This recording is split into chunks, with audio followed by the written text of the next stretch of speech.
Real estate never sells. You have to market real estate. Right. It's always marketed. So what we do, we get involved with the developer from the very beginning of the project, if he needs us. Otherwise, we get a lot of projects from the bank where the project is stuck, and there are a lot of stuck projects which have seen the light of the day. The projects we have done which were stuck for 4 years, 5 years, we have sold those projects effectively by changing the communication strategy, having a new marketing strategy, and by then the developer gets money, the people who are stuck get homes, the banks get their money back. It's a very interesting piece of work that we have done. So when we acquired those companies, a lot of distribution also has got acquired, Right. which means a lot of CFAs were there. So I knew the distribution part of the business. I understood the distribution part of the business very well. I worked also very closely with the distribution team to ensure that the right products reach the CFA so that invoicing can be done. What is the opportunity that you see that professionals who want to enter into this space, real estate or financing side of real estate or tech side of real estate, what opportunities are available for them as per your view?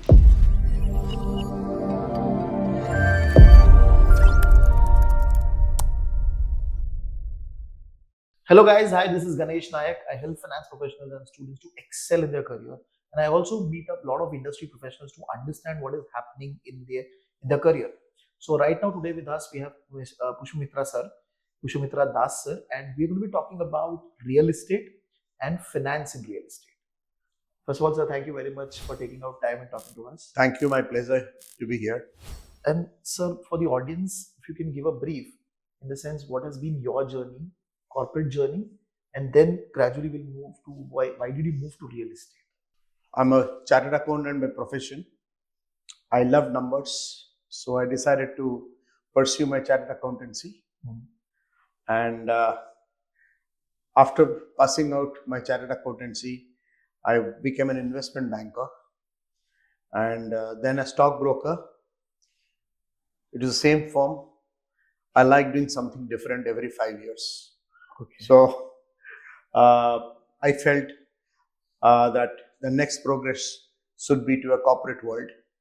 So I joined a very large Indian corporate in the corporate treasury team. It's a brilliant opportunity where I got the opportunity to work with the Ruiyas directly under the leadership of the group CFO then. It's a dream job. It was a dream job. So I worked there for about 5-6 years. Then I joined a large company, Piramal Group. Again, I got an opportunity to work with the office of the CFO and the promoters. And then I became the head of finance for the formulation business called Abbott, which was sold to Abbott. Yes. And I was handling the 6-7 businesses of formulations, which was there. It was a very interesting opportunity for me. I was the group controller of finance. And from there, I worked with them for about 5 years or so. Then I got an opportunity to do a startup. So I was exposed to various aspects of finance during my tenure as investment banking, stockbroking, raising funds of in excess of $2 to $3 billion. Then management accounting was my primary role in Piramal Group, where I worked very closely with the sales team and the distribution team. And I could see how the business grew. And I was a part of the team which helped the business grow significantly. And that's where I thought maybe my interest lies more in growing the business and enabling the business than doing an accounting job per se. And from there, I moved to do a startup for a very large group. I started as a CFO initially, and I took over the business as a CEO. We had more than about 200 outlets, food and grocery outlets. And I worked with them for about 5-6 years. We had almost about 2,000 people in the company. It was a great opportunity. And that's where I realized the value of real estate, because when I walked in the retail space, I found that real money of the retailers is made in real estate. So I went around the world meeting very large retailers and understood the models of business. Then I got an opportunity. I was picked up by a private equity player to transform, be a part of a transformation for a real estate company where they had invested. And the company is still now, I feel, one of the best companies in the real estate space today. Rustamji was the company. Bhaman Irani was the promoter, Percy and Chandresh were the other directors. They gave me an opportunity to look at the business differently. And they gave me the opportunity to help them drive the business significantly. They helped me to take decisions in the company, and which helped me understand real estate significantly better. And I grew the business along with them significantly. During my tenure, the business significantly grew, I must tell you that. It became a profitable business. We did a lot of acquisitions. We exited a lot of private equity players. We cleaned up a lot of stuff in the company, became financially free. We started generating a lot of surplus, and we are poised for a big growth. So that's the time I felt I should do something very different. I took a short leave, and I started helping a developer who had almost 2,000 crores worth of inventory to be sold, 1,500 to 2,000 crores worth of inventory to be sold. One building was almost about 500 crores, and the rest of the inventory we sold out in about 6 months. I set up a big team and we sold out. And suddenly it came to my realization that why can't I do this for multiple developers? That's where I thought I must have something where I could help other developers grow their brand, help them sell and liquidate inventory. So that was the starting point when I started thinking that I must do something in this space. That was way back in 2015. So the seed germinated there. But after that, you joined one more organization. Yeah, I was with Bombay Dyeing as their group CFO. Right. You know, every business requires money to start. So I didn't have that money. I was an employee throughout my life. Right. So, you know, employees are always hand to mouth despite how much of salaries you earn. Yes. So I didn't have the money to start the business. And yes, I had the thought process. So I always believe that you should think and do rather than doing and thinking. It may take a little longer time to think and plan, but put a plan in place that never fails. It's better to do that. So my planning had actually started from 2016-17. I started planning, and then in 2019, I started Justo. I was the group CFO for Bombay Dyeing. Bombay Dyeing, more or less a real estate company. Everything else had not been doing well. So real estate has been the forefront. I spent about 15-16 months with them. And then by then the entrepreneurial bug had caught me. I had started investing in a couple of startups. And then I said, no, nothing doing. I'll have my own startup. So that's how I set up this company with an ex-colleague of mine. And we started the business in 2019 with the first project coming live in September 2019. So for your experience has been so diverse. Formulation, retail and real estate. Now, when you look at Justo, for the audience, what does actually Justo do? Or what is the vision basically? It is very important to have a vision, but at the same time, it is also important to have a purpose. The purpose is very different than a vision. Purpose is basically why you exist. Your goal should be very clear about why you exist. Vision is something where you need to go. So we had the vision of creating a trusted brand that touches the lives of many people. That was our vision. Okay. And our actions are aligned to that goal. Coming back to what do we do at Justo? We are a knowledge management firm. We help the developer take better decisions. Okay. We are a knowledge partner to the developer, real estate space. Okay. Because when we started in 2018-19, there was a lot of challenges the developer was facing. Right. The GST had come in a very big way. RERA was getting enacted. IBC, which is bankruptcy, that was also coming in place. Okay. So developers were not knowing how to grapple with what. And they didn't know the challenges. And being a finance guy, I had a very, very good understanding of not only this, but also driving business, which I have done in the past. Okay. So I thought it is the time to help the A, B, bleepers kind of developers where they do not have good people to take good decisions. Your profits are a function of the quality of decisions you take. Right. I am a strong believer of good people, good decisions.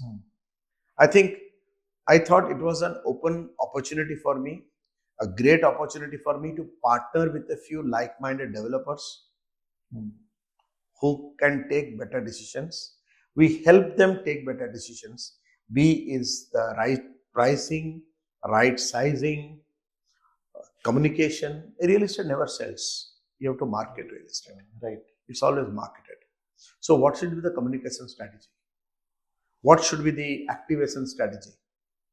What should be the CP strategy? What should be the digital strategy? Okay. How much of funds they should require? How can you fund the business in such a manner that the project does not come to a standstill? How can you help a stuck project being revived? Okay. So this is where I came in. So what we do, we get involved with the developer from the very beginning of the project. If he needs us, otherwise we get a lot of projects from the bank where the project is stuck, and there are a lot of stuck projects which have seen the light of the day. I mean, the projects we have done which were stuck for 4 years, 5 years, we have sold those projects effectively by changing the communication strategy, having a new marketing strategy, and by then the developer gets money, the people who are stuck get homes, the banks get their money back. It's a very interesting piece of work that we have done. So coming back to what we do again, pricing, sizing, communication, selling, home loans, funding of the developers, and releasing demand letters to the customer, collecting monies from customer, and handing over the flats to the customer. The entire scope of things we do not do approvals, we do not do construction. So that is the headache of the developer, and the rest everything you can basically. Yes, we want to take the mundane stuff out of the developer. We want the developer to focus on the core activity of buying the land, getting the clearance of the project, and constructing the project. We can take care of the rest of the things. Interesting. So, sir, I mean, like you mentioned about the real estate part that you started out in, where you thought about Justo. What has been in your career turning points? Like you have moved to a very different industry, right? You said Piramal, then you moved to a retail.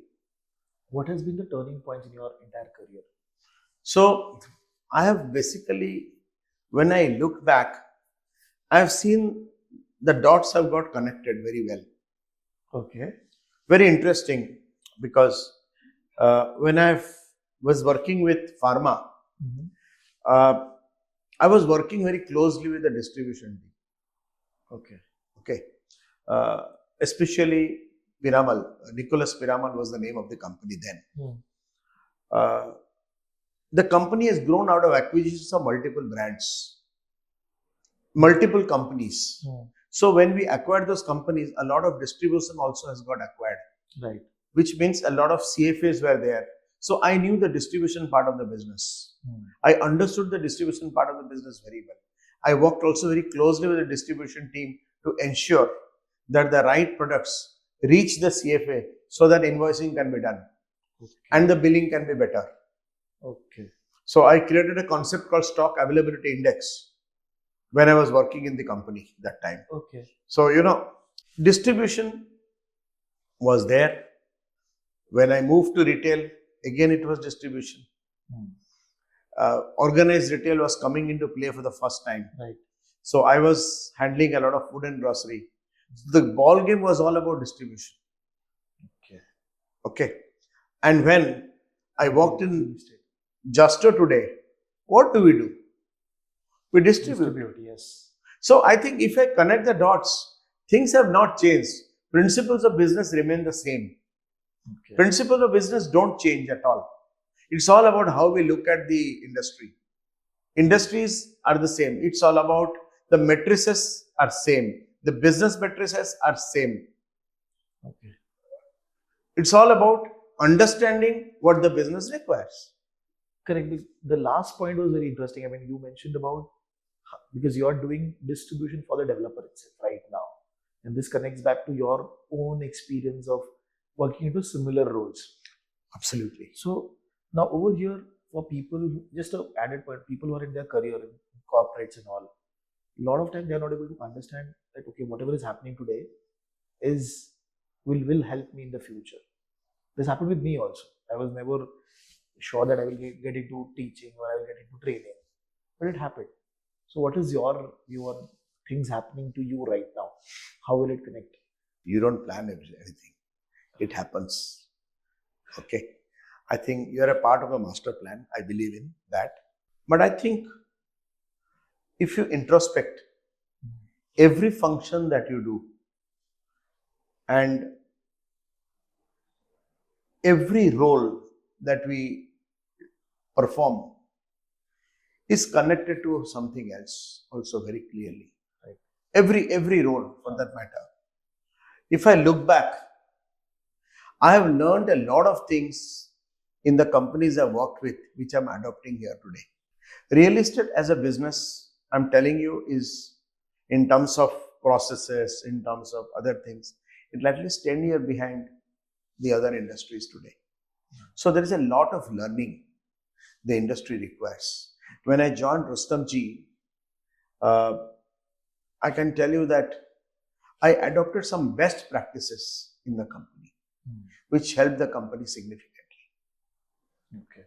So I think you don't overplan. Things happen, and if you have the right kind of enthusiasm, the right kind of ability, interest, things all fall in place. Wonderful, wonderful. So one more question that I had this, like you mentioned about raising funds. So what has been your experience of going to market and raising fund and also managing big teams? What has been your learning or how actually things are done? I raise a lot of funds as debt than equity. Okay.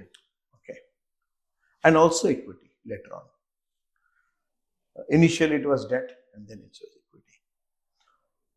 When you raise the debt or raise any money, a lot of questions are asked to you. When you work on the business plan, you raise money on what? You raise money on future projections. Right. It is not about an Excel sheet. You have to put your heart and soul into the business. Once you put your heart and soul in the business, you understand the business very well. You understand the growth levers. You understand the profit levers very, very well. You understand the revenue levers, the cost levers very well. So what happens is you get a 360-degree view about the business. We don't prepare a business plan just like that without talking to the business owners. We speak to the business owners. Right. We learn from them. and we put it. And the kind of questions people ask us, helps us gathering a lot of information about the company. So this is one first part. So you understand, you have a very, very good understanding about the business. Okay. And it is not just the business. It's about various functions of the business. Okay. Be it sales or marketing, be it engineering, be it design, be it logistics. Every part of the business you get to learn. Okay. It is not a very simple borrowing that you do, because debt borrowing, long-term debt borrowing, if you do, you have to do very carefully, and you have to learn it. Okay. If you're doing a small-time borrowing like ICD and all that, you just give the numbers and get the borrowing done. So it's no rocket science. Okay. People who are doing well will get the money. Secondly, when I was working with one of the large real estate companies, I picked up 2 large term sheets of about 1700-1800 crores each. Okay. It was great insight as to where the money will be repaid out of. So you have to plan the business in such a way that the repayment can happen properly. And you have to justify to the institution how you are going to repay the money to the business. Okay. So unless you don't understand the business, you cannot talk about this. And when it comes to equity, you know how difficult it is to get money as equity. It's not easy. Right. It's just not easy. And I've raised money for my own business. You have to live the business. If you don't live the business, you will not get money. And I've realized that investors put money more on the person than the business. That's correct. Because the person is right, the business will be right. Yes. If the person is not right, business will not be right. If the business is right, the person is wrong, the business will go wrong. So a lot depends on the person who is driving the business. Yes. It is not again the person. Who is supporting the person? What is the succession planning of the company? What is the team's competence? What is the governance of the business? All of this will come. All of this also is evaluated beyond the person. So, have I answered your question on the funding? And with respect to managing big teams, what has been your learnings? See, scaling a business is an art. Okay. Not everyone can scale up the business. People struggle to scale up the business. I was very fortunate and I was lucky that I got an opportunity to work with stalwarts of the industry very closely, so that I could see how they think, how they act, what do they do, why are they able to attract talent, why are they able to retain talent, what kind of freedom they have to give to people, what are their shortcomings, what are shortcomings I felt. So when I created my company, I've seen that all those shortcomings are not there. I've been an employee throughout my life. So when I talk to employees, I talk to them like employees. Yes, the ownership hat is different, but I'm able to relate to them as an employee very well. Right. That makes a lot of difference. And people like to work with people. It is not just about emotional connect with people, which is very critical, but at the same time, organization must have a management control system. Right. What is the kind of org structure? What is the metrics reporting structure? What is the systems and processes? What are the IT support system that you require? So there is no just one answer to leading a big team. But most important thing, what is the thread that connects all the people? I think the thread is culture. The most important thing is, what is the culture you are creating in the company? Okay. What is culture? Culture is nothing but a set of behaviors. Yes. What kind of behavior you are demonstrating? Your behavior defines your culture. If you are not creating a great culture, you will not be able to retain good talent. You will be attracting a good talent, but you cannot retain good talent. It's a lot of things. Also, finance is very important. Yes. If you don't pay people on time, people will leave. Correct. So, there is no one Right answer. and right answer. It's a series of things that one has to Very, do. very interesting perspective, that the thread part that you mentioned. I mean, a lot of people, especially in corporates, they do not understand this. I mean, it's more like a job. No, everyone understands. They don't do. Okay. Okay. Now, coming to Justo's, what problem that you were in when you started, you must have had a view, right? Whenever you start any company, what is the problem that you were trying to solve?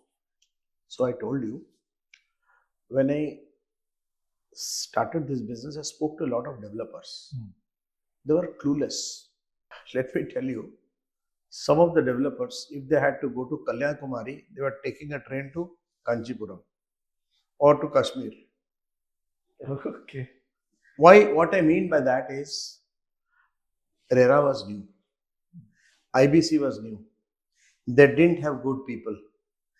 People in the real estate business, to a large extent, have got into because of an opportunity. Not all developers will have the thought process of creating an institution.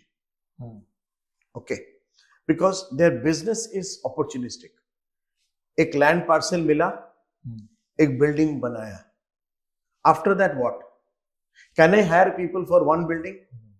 Fine, I can hire. What will I do to the people after the building is over? Right. I don't know when the next building is coming. That's exactly what happened with me when I left Rustamji and worked with a developer for some time. All their inventory got sold. So why should they carry the cost of manpower? That's where I thought, why can't I have a series of such developers with whom I can do a project after project after project. I can use the best talent, help them take big decisions. Right. So there's a big issue, big thing, because today we have got into selling, but trust me, a lot of times we talk about what should be done in that business with the developer.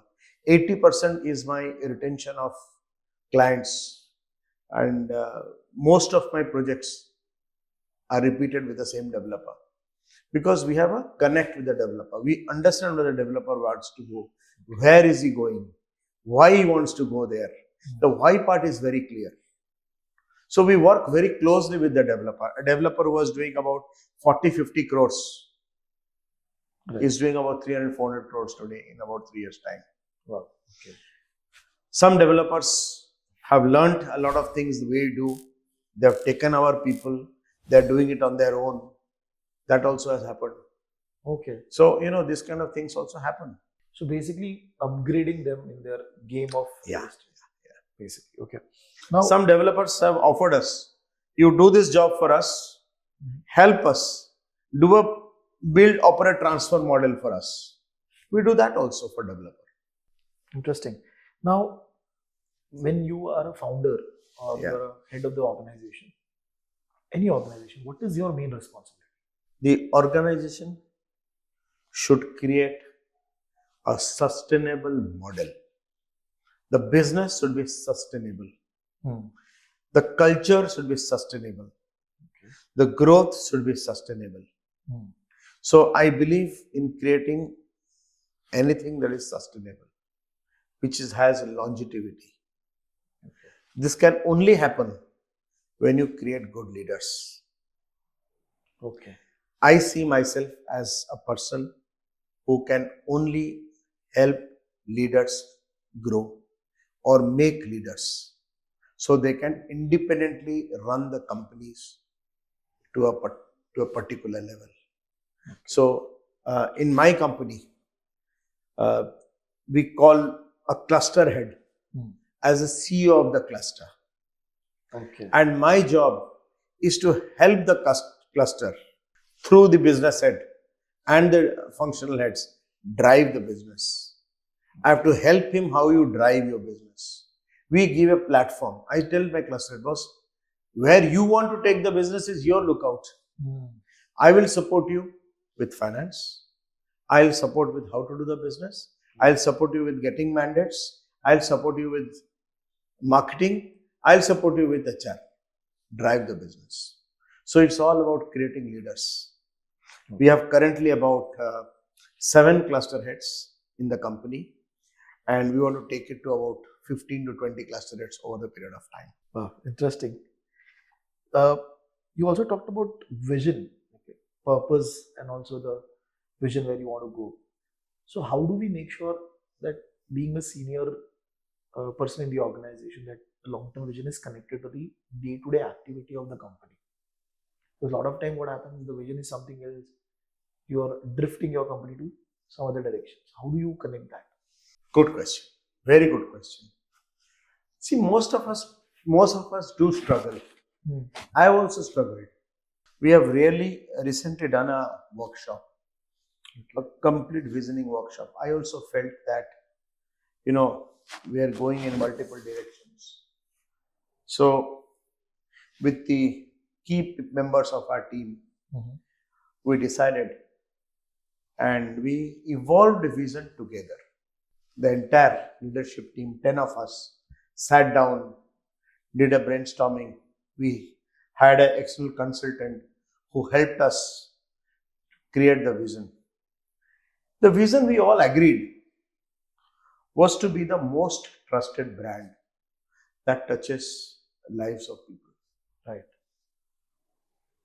Now, it got evolved because first people were thinking that we should have a vision of being the best real estate player and many things in the real estate space. Then we realized that it's all about making a difference to people's lives. Real estate, we are in the business of real estate and we're a knowledge partner to the real estate space. We are helping developers. More than 95% of my business is residential, not commercial today. Right. And I'm getting into commercial and other things, but it is residential today. Right. Home is a very important aspect of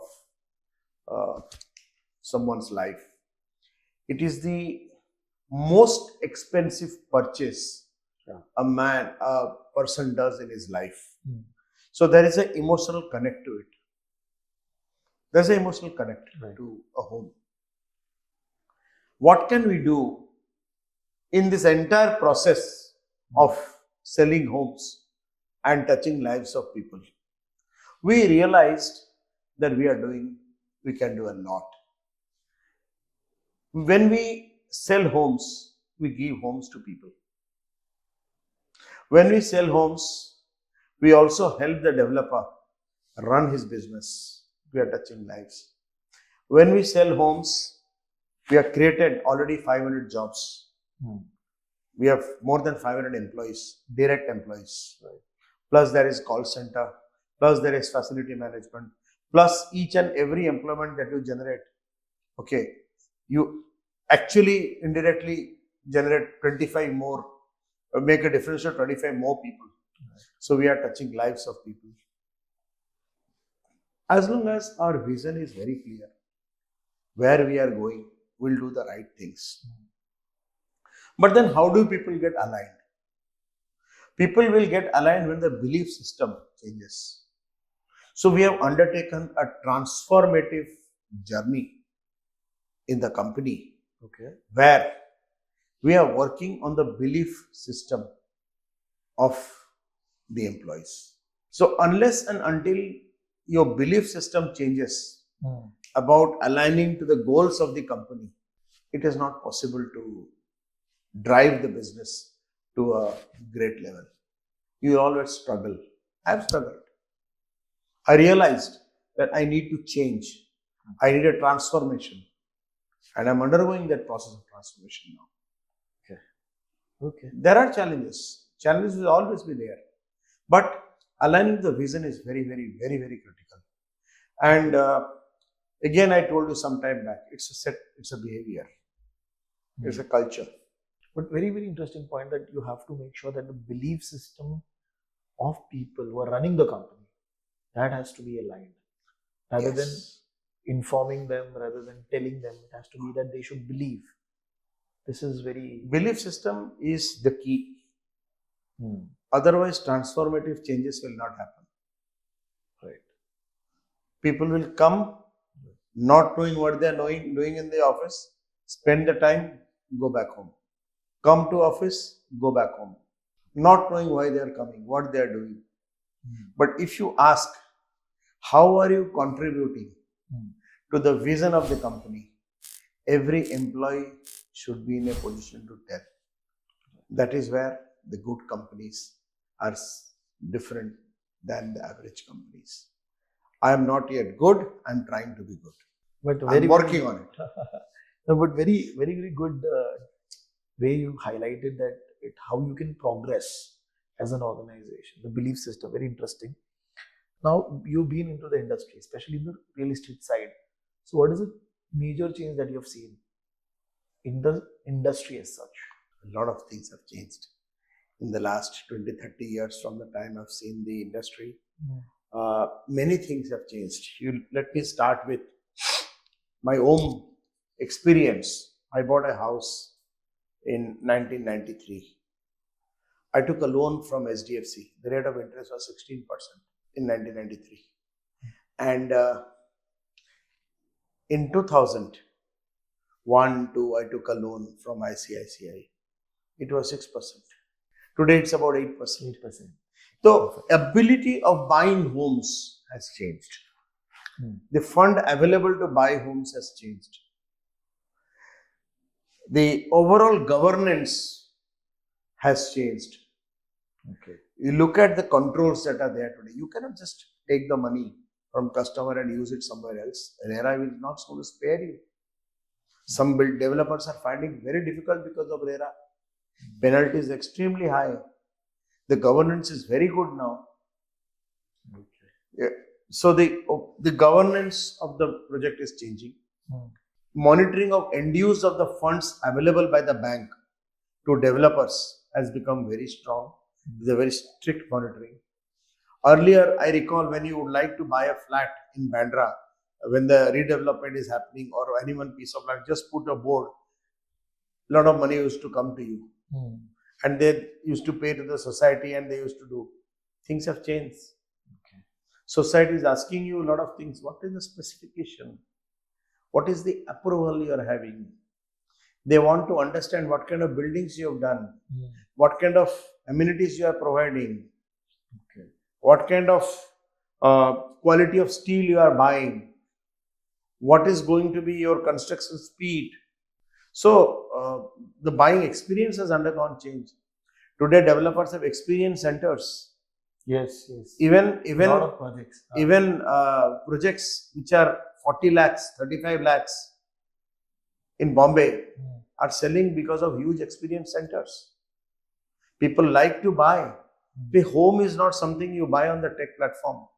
Home is something you would like to buy, having an experience where you go, see, touch, feel, experience, dream, and then you buy the home. Dream is very important. It's very, very important. Yeah. So we have people want to visualize.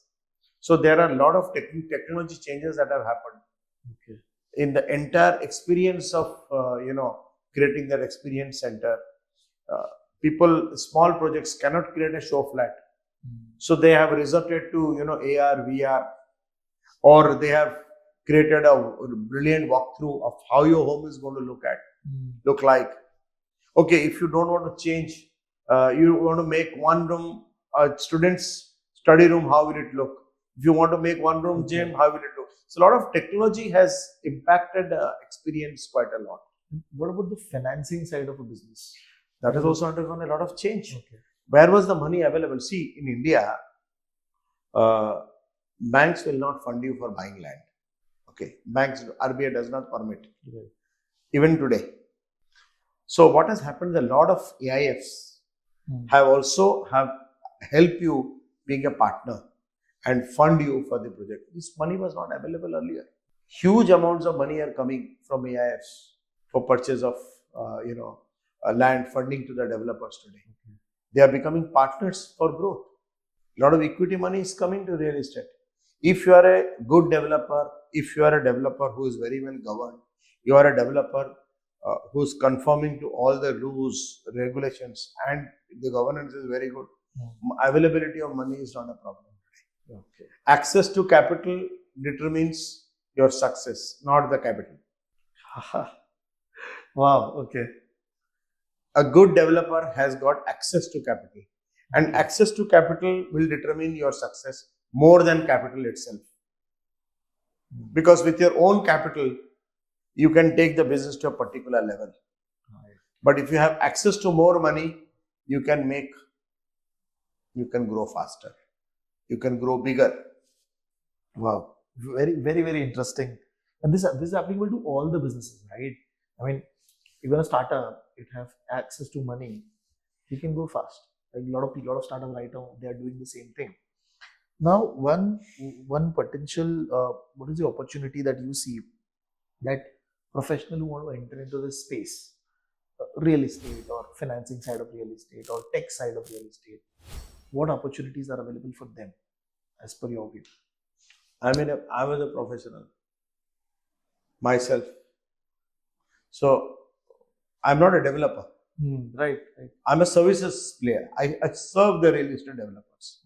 So there is no end to what you can create, because if you're asking about real estate, there are a lot of things professionals can do. In the real estate space, there are a lot of opportunities. On the tech side, there are huge opportunities. On the construction side, there are huge opportunities as a professional. Right. On the sales and marketing side, there are huge opportunities. On CFO services, offering CFO services to the real estate developer, the big opportunity. On approval side, there's a huge opportunity.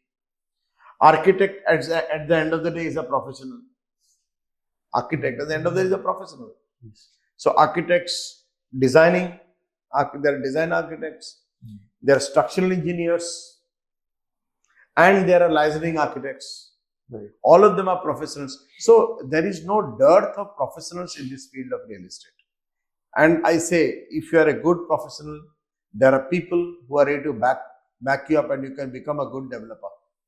Also, if you wanted to become a developer. There are many professionals today who have turned developers, who have worked with multiple companies as CEOs, who become developers today. So it's a choice that you make. If you make that choice, opportunity is wide open for you. Okay. Now, any tool, any platform that people can learn about this, tech in real estate, financing in real estate, any area that you have seen that people are learning? We are learning every day. We are learning how to do business every day. We are learning new ways of doing business every day. A lot is depending the construction technologies are also changing now. So, robotics is going to take over a lot of construction now. Right. 3D manufacturing is a big business today. Yeah. For understanding the consumer sentiment, or where do you pick up the customers from? Okay. AI and ML will throw up a lot of data. So today we sell about 400 homes per month. Now, my conversion is about 4 to 5%. My people attend about 10,000 customers every month. Wow. I get about 50,000 leads every month. Now, out of the 10,000 people, if I capture the data well and understand who are these people, what is the buying preference, what is the, I profile these people very well. I run a test on the AI and ML platform to throw out similar kind of people and do a search on maybe housing or maybe LinkedIn or Facebook. I can get customers. Okay, that's going to be where the customers going to come from. Right. So there's no dearth of learning. There is no dearth of tech platform, there are huge opportunities are there. Huge. Okay. So one piece of advice that you would like to give to the audience from your entrepreneur experience, corporate experience, that they should follow. No business is easy. No business is difficult. Okay. You should have the ability to rightly evaluate risk and take risk. If you don't have the ability to take risk, it is not going to be easy. You may fail, but it is only your resilience which will take you far. Okay. It will take you forward. You have to be resilient. You know, I keep on saying, you have to be hungry. You have to have a big heart to absorb the shock, and you need balls of steel. These three are most critical things in any business. Right. If you don't have that, it's not going to be easy. And one follow-up question. So this was the advice to the audience. One advice that you got which changed your life. Don't quit. Okay. Everything is temporary. Hardest of the time is also temporary. And best of the time is also temporary. Don't quit. Have the resilience. And your organization, your people should understand your clear vision and your actions. Are they able to emulate your actions? Be an example. Lead from the front. These are the few things I think I must say that makes a lot of difference. Be very careful about your product. Your product should be futuristic. Okay. Be a product company than a services company. I agree with that. Yes. Your services will expire, but your product will enhance. So make your services, bundle your services and create a product. So when I go to a real estate developer, I go with a product which will enhance his sales. Right. It is not just services. And slowly with, I'm sure you must have heard Arbor coming in. Yes. You know, our games are going to change. Will be a complete real estate support services company with a fantastic product. We can take care of everything, right from funding to delivery. So Arbor Investments will come as a funding partner. Arbor Investments will come as a funding partner to the real estate developer. So Arbor Investment will primarily enable funding to the developer. So people who fund the developer would require an exit. That's where Justo comes in. Right. The probability of the investors getting their fund back is much more if there's an established and tested guy who's selling and enabling the sales to happen. So Arbor will basically first give fund to the developer to start the construction and simultaneously you will also start the selling inventory part. And for me also, it's much better. Governance is much better. End use of the funds is much better. Yes. So utilization of the funds is more focused and my collections are better. Right. And for Arbor also it is easy to understand. Oh, it's a win-win. It's a complete win-win. There can't be a better synergy. Okay. But wonderful conversation, sir. I mean, this conversation will help because one of the reasons to get you also on the podcast was to get that entrepreneurship thought process for people, because it's not always just working for a company, right? You might end up doing some, because being into business is also a career. So your understanding, your thought process will help a lot of young professionals who might get out of their company, they might do startup and they might work in the industry and specific to real estate. So thank you very much, sir, for taking out time and talking to us. Thank you so much. Thank you, sir.